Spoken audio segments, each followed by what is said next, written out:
ನೋಡಿ ಇದು ಬಂದು ಇವರ ಒಂದು ಸ್ವಂತ ಒಂದು ಮನೆ. ಸ್ನೇಹಿತರೆ ನಮಸ್ಕಾರ. ನೋಡಿ ಇವರು ಜೀವನದಲ್ಲಿ ಸುಖಾನೇ ನೋಡಿಲ್ಲ ಅಂತ ನಮಗೆ ಮಾಹಿತಿಯನ್ನ ಕೊಟ್ಟಿದ್ದಾರೆ. ನೋಡಿ ಈಗ ಇವರು 12 ವರ್ಷದಿಂದ ಒಬ್ಬರೇ ಒಂದು ಬೇರೆ ಒಂದು ಮನೆಯನ್ನ ಮಾಡಿಕೊಂಡು ಸಪರೇಟ್ ಇರೋದ್ರ ಬಗ್ಗೆ ನಮಗೆ ತಿಳಿಸಿದ್ದಾರೆ.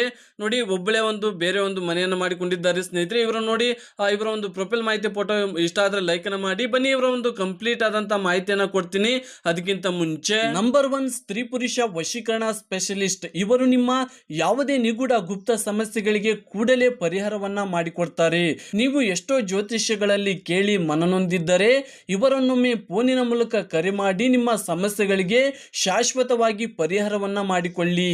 ಸ್ನೇಹಿತರೆ ನೋಡಿ ಇದು ಬಂದು ಇವರ ಒಂದು ಸ್ವಂತ ಒಂದು ಸ್ಟೇಷನರಿ ಶಾಪು ಸ್ನೇಹಿತರೆ. ಓನ್ ಆಗಿ ಇವರೇ ಒಂದು ಮಾಡಿಕೊಂಡಿದ್ದಾರೆ. ಒಂದು ಆಸ್ಪತ್ರೆಯಲ್ಲಿ ಕೆಲಸ ಮಾಡಿ ಒಂದು ಸ್ವಲ್ಪ ಹಣವನ್ನ ಮಾಡಿಕೊಂಡು ಈ ಒಂದು ಸ್ಟೇಷನರಿ ಶಾಪ್ ಅನ್ನ ಈಗ ನಡೆಸುವುದಾಗಿ ತಿಳಿಸಿದ್ದಾರೆ. ವುಮೆನ್ಸ್ ಬಳಸುವಂತ ಒಂದು ಮಹಿಳೆಯರು ಬಳಸುವಂತ ಎಲ್ಲಾ ಐಟಮ್ಗಳನ್ನ ಮಾರಾಟ ಮಾಡ್ತಾರೆ. ಜೊತೆಗೆ ಕಿಚನ್ ನಲ್ಲಿ ಬಳಸುವಂತ ಫ್ಯಾಷನ್ ಸೋಪು ಶಾಂಪು ಇದೇ ರೀತಿಯಾಗಿ ಬಹಳಷ್ಟು ಒಂದು ವಸ್ತುಗಳನ್ನ ಈ ಒಂದು ಸ್ಟೇಷನರಿ ಶಾಪ್ ಅಲ್ಲಿ ಮಾರಾಟ ಮಾಡುವುದಾಗಿ ತಿಳಿಸಿದ್ದಾರೆ ಸ್ನೇಹಿತರೆ. ಇದು ನೋಡಿ ಸ್ನೇಹಿತರೆ ಇವರ ಒಂದು ಸ್ವಂತ ಒಂದು ಮನೆ ಸ್ನೇಹಿತರೆ. ಆ ಒಂದು ಕಾಂಪೌಂಡ್ ವ್ಯವಸ್ಥೆ, ಗೇಟ್ ವ್ಯವಸ್ಥೆ ಒಂದು ಆಗಿರ್ಬೋದು, ಒಳಗಡೆ ಒಂದು ಪಾರ್ಕಿಂಗ್ ವ್ಯವಸ್ಥೆ ಆಗಿರ್ಬೋದು, ತುಂಬಾ ಚೆನ್ನಾಗಿ ಮನೆಯನ್ನ ಕಟ್ಟಿಕೊಂಡಿರುವುದಾಗಿ ನಮಗೆ ತಿಳಿಸಿದ್ದಾರೆ. ಇದು ಮತ್ತು ಇದು 2 ಬೆಡ್ರೂಮ್ ಅಂತ ತಿಳಿಸಿದ್ದಾರೆ ಸ್ನೇಹಿತರೆ. ನೋಡಿ ಇದು ಬಂದು ಒಂದು ಹಾಲ್ ಅಂತ ತಿಳಿಸಿದ್ದಾರೆ. ಇದು ಬಂದು ಕಿಚನ್, ಇಲ್ಲಿ ನೀವು ಕೂಡ ನೋಡಬಹುದು. ಇದು ಬಂದು ಬಾತ್ರೂಮ್ ಅಂದ್ರೆ ಬಚ್ಚಲ್ ಮನೆ ಅಂತ ನಮಗೆ ಈ ಒಂದು ಮನೆಯ ಬಗ್ಗೆ ಕಂಪ್ಲೀಟ್ ಆದಂತಹ ಮಾಹಿತಿಯನ್ನ ತಿಳಿಸಿದ್ದಾರೆ ಸ್ನೇಹಿತರೆ. ನೋಡಿ ಇವರು ಕೆಲಸದ ಒಂದು ಮಾಹಿತಿಯನ್ನ ಕೊಟ್ಟಿದ್ದಾರೆ. ಒಂದು 10 ವರ್ಷ ಒಂದು ಖಾಸಗಿ ಆಸ್ಪತ್ರೆಯಲ್ಲಿ ಕೆಲಸ ಮಾಡಿ ನಂತರ ಓನ್ ಆಗಿ ಈಗ ಒಂದು ಸ್ಟೇಷನರಿ ಶಾಪ್ ಅನ್ನ ಮಾಡಿಕೊಂಡಿರೋದ್ರ ಬಗ್ಗೆ ನಮಗೆ ಹೇಳಿಕೊಂಡಿದ್ದಾರೆ. ಮಹಿಳೆಯರು ಬಳಸುವಂತ ಜೊತೆಗೆ ಮನೆ ಬಳಕೆಗೆ ಬಳಸುವಂತ ಎಲ್ಲಾ ವಸ್ತುಗಳನ್ನ ಮಾರಾಟ ಮಾಡುವುದಾಗಿ ಈ ಒಂದು ಕೆಲಸದ ಬಗ್ಗೆ ನಮಗೆ ಮಾಹಿತಿಯನ್ನ ತಿಳಿಸಿದ್ದಾರೆ ಇವರು.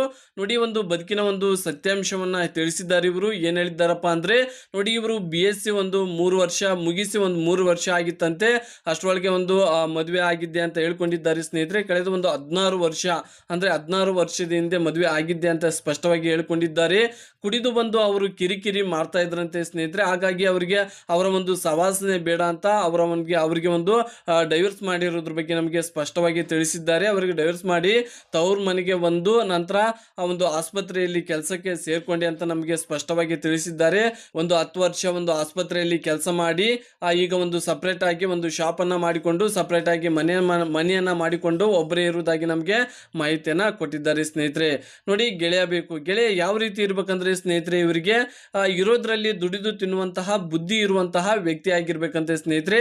ಸೋಮಾರಿತನ ಅವರಿಗೆ ಇರ್ಲೇಬಾರದು ಅಂತ ಹೇಳ್ಕೊಂಡಿದ್ದಾರೆ ಮೊದಲನೇದಾಗಿ. ಎರಡನೇದಾಗಿ ನೋಡಿ ಇವರು ದುಡಿದು ತಿನ್ನುವವರಿಗೆ ಮೊದಲ ಆದ್ಯತೆಯನ್ನ ಕೊಡುತ್ತೇನೆ ಅಂತ ನಮಗೆ ಸ್ಪಷ್ಟವಾಗಿ ಹೇಳಿದ್ದಾರೆ. ಯಾವುದೇ ಒಂದು ವರ್ಗದವರಾದ್ರೂ ತಾಳಿ ಕಟ್ಸ್ಕೊಳ್ತೀನಿ ಅಂತ ಹೇಳ್ಕೊಂಡಿದ್ದಾರೆ. ಕಷ್ಟಪಟ್ಟಾದರೂ ಸರಿ ಸುಖ ಕೊಡುವಂತಹ ಗೆಳೆಯ ಆಗಿರ್ಬೇಕಂತೆ ಸ್ನೇಹಿತರೆ ಅವರು. ಮೂರನೇದಾಗಿ ನೋಡಿ ವಿಶೇಷವಾಗಿ ನೀವು ಓಕೆ ಅಂದರೆ ಎಲ್ಲದಕ್ಕೂ ನೀವು ಓಕೆ ಅಂದರೆ ದೇವಸ್ಥಾನದ ಅಥವಾ ನೀವು ಕರದಲ್ಲಿ ಬಂದು ಮದುವೆ ಆಗ್ತೀನಿ, ಬಂದು ಅಲ್ಲಿ ಒಂದು ತಾಳಿ ಕಟ್ಸ್ಕೊಂತೀನಿ ಅಂತ ನಮಗೆ ಈ ಒಂದು ಮಾಹಿತಿಯನ್ನ ಶೇರ್ ಮಾಡಿಕೊಂಡಿದ್ದಾರೆ ಸ್ನೇಹಿತರೆ. ನೋಡಿ ಮಾಹಿತಿ ಇವ್ರದ್ದು ಹೀಗಿದೆ. ನೋಡಿ ಹೆಸರು ಬಂದು ಮಂಜುಳಾ ಮೂಲಿಮನಿ ಅಂತ ತಿಳಿಸಿದ್ದಾರೆ. ಸಂಪತ್ತಣ್ಣ ತಂದೆ ಹೆಸರು, ತಾಯಿ ಯಶೋಧ ಅಂತೆ. ಎಜುಕೇಶನ್ BSc ನರ್ಸಿಂಗ್ ಆಗಿದೆ. ಪ್ಯಾಷನ್ ವರ್ಕ್ ಮಾಡುವುದು ಜೊತೆಗೆ ಟ್ರಾವೆಲಿಂಗ್ ವರ್ಕ್ ಮಾಡುವುದು ಇವರ ಒಂದು ಹವ್ಯಾಸ ಅಂತ ಹೇಳಿದ್ದಾರೆ. ಸ್ವಂತ ಊರು ಬಂದು ಶಿವಮೊಗ್ಗ ಸ್ನೇಹಿತರೆ. ಈಗ ವರ್ಕ್ ಬಂದು ಮತ್ತು ಜೊತೆಗೆ ಸೆಟಲ್ ಆಗಿರುವುದು ಹುಬ್ಬಳ್ಳಿಯಲ್ಲ ಅಂತ ನಮಗೆ ಮಾಹಿತಿಯನ್ನ ಕೊಟ್ಟಿದ್ದಾರೆ. ನೋಡಿ ಎತ್ತರ ಬಂದು 156, ತೂಕ ಬಂದು 68, ಈಗ 35ರ ಒಂದು ವಯದಲ್ಲಿ ಪ್ರೆಸೆಂಟ್ ನಡೀತಾ ಇರೋದ್ರ ಬಗ್ಗೆ ನಮಗೆ ಮಾಹಿತಿಯನ್ನ ಕಂಪ್ಲೀಟ್ ಆಗಿ ಕೊಟ್ಟಿದ್ದಾರೆ ಸ್ನೇಹಿತರೆ. ನೋಡಿ ಸ್ನೇಹಿತರೆ ನಿಮ್ಮ ಅಭಿಪ್ರಾಯವನ್ನ ನೀವು ಕಮೆಂಟ್ ಮೂಲಕ ತಿಳಿಸಬೇಕಾಗುತ್ತೆ ಸ್ನೇಹಿತರೆ. ನೆನಪಿರಲಿ ನಿಮ್ಮ ಅಭಿಪ್ರಾಯಗಳ ಎಲ್ಲವನ್ನ ಇವರೇ ಚೆಕ್ ಮಾಡ್ತಾರೆ. ಚೆಕ್ ಮಾಡಿ ಇಷ್ಟ ಆದವರಿಗೆ ರಿಪ್ಲೈನ ಕೊಟ್ಟು ಸಂಪರ್ಕಿಸ್ತಾರೆ ಸ್ನೇಹಿತರೆ. ಹಾಗಾಗಿ ನಿಮ್ಗೆ ಇಷ್ಟ ಇದ್ರೆ ಮಾತ್ರ ನಿಮ್ಮ ಅಭಿಪ್ರಾಯವನ್ನ ಕಮೆಂಟ್ ಮೂಲಕ ತಿಳಿಸಿ, ಇಲ್ಲಾಂದ್ರೆ ಬೇಡ ಸ್ನೇಹಿತರೆ. ಮತ್ತೊಂದು ಮಾಹಿತಿಯೊಂದಿಗೆ ಸಿಗೋಣ. ಅಲ್ಲಿವರೆಗೂ ನಮಸ್ಕಾರ.